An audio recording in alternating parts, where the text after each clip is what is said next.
One day, James had to wait at the station till Edward and his train came in. This made him cross. Late again? Edward laughed, and James fumed away.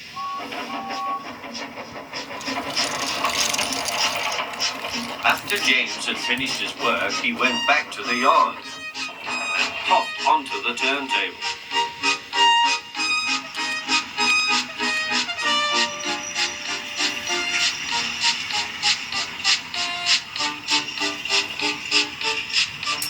He was still feeling very bad-tempered. Edward is impossible, he grumbled to the others. He cranks about like a lot of old iron, and he is so slow he makes us wait. Thomas and Percy were indignant.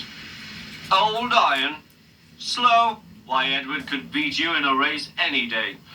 Really? Said James. I should like to see him do it.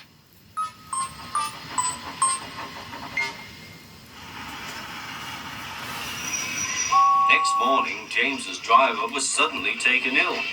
He could hardly stand, so the fireman uncoupled James ready for shunting. James was impatient. Suddenly, the signalman shouted. There was James puffing away down the line. All traffic halted, he announced at last.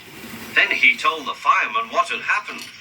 Two boys were on James's footplate fiddling with the controls. Phew! They tumbled off and ran when James started. The signalman answered the telephone. Yes, he's here. Right. I'll tell him. The inspector's coming at once. He wants a shunter's pole and a coil of wire rope. What for? Wondered the fireman. Search me, but you'd better get them quickly. The fireman was ready when Edward arrived.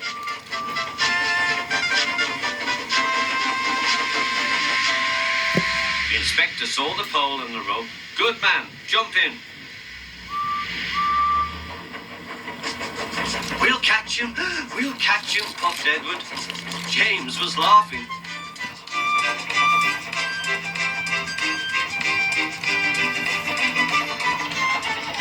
What a lark, he chuckled to himself.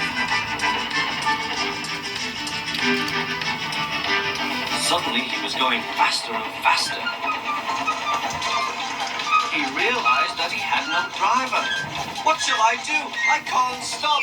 Help! Help! We're coming, called Edward.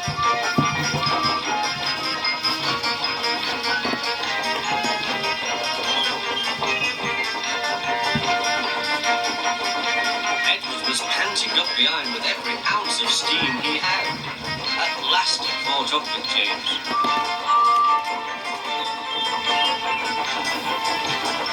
Steady, Edward, called his driver. The inspector stood on Edward's front, holding a noose of rope in the crook of the shunter's pole. He was trying to slip it over James's buffer. The engine swayed and lurched. At last! Got him! He shouted. He pulled the noose tight. Gently braking, Edward's driver checked the engine's speed, and James's fireman scrambled across and took control. So the old iron caught you after all, chuckled Edward. I'm sorry, whispered James. Thank you for saving me. You were splendid, Edward. That's all right, replied Edward. The engines arrived at the station side by side. The fat controller was waiting. A fine piece of work, he said. James, you can rest and then take your train.